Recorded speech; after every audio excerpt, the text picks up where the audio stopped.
తిరుమల తిరుపతి దేవస్థానం యొక్క విశిష్టతను మనం అనునిత్యం కూడా చూస్తున్నాం.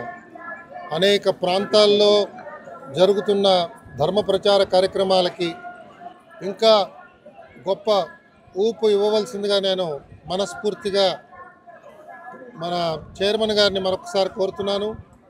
అలాగే నేను వస్తున్నప్పుడు దారిలో భక్తుల సంభాషణ, తిరుమలలో దర్శనాన్ని 3 గంటల లోపల, గంట లోపల చేయించగలుగుతాము అనే ఒక ఆలోచన విధానం గురించి మాట్లాడారు భక్తులు.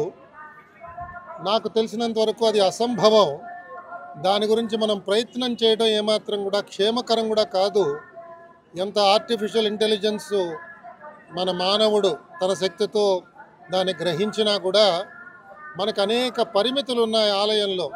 కొన్నిసార్లు భక్తులకి సౌకర్యం కల్పిద్దామని చెప్పి పెద్దలు ఆ విధంగా ఆలోచన చేసి వ్యక్తపరిచారు, కానీ అది ఆచరణ అసంభవం అని చెప్పి నేను సవినయంగా వారికి మనవి చేస్తూ ఆ ఆలోచనని దయచేసి విరమించుకుని దాని గురించి అనవసరంగా ధనాన్ని వ్యయం చేయకుండా వచ్చిన భక్తులకి ఇవాళ జరిపిస్తున్న దర్శన సమయం కూడా అందరికీ ఆమోదమే, కానీ కొన్ని సౌకర్యాలు కొంచెం మనం దాన్ని అభివృద్ధి చేయగలిగితే ఇంకా చాలా బాగుంటుంది అని వారికి నేను మీ ద్వారా సవినయంగా మనవి చేస్తూ ఆ ఆలోచనకి స్వస్తి చెప్పవలసిందిగా పెద్దలందరినీ కోరుతున్నాను.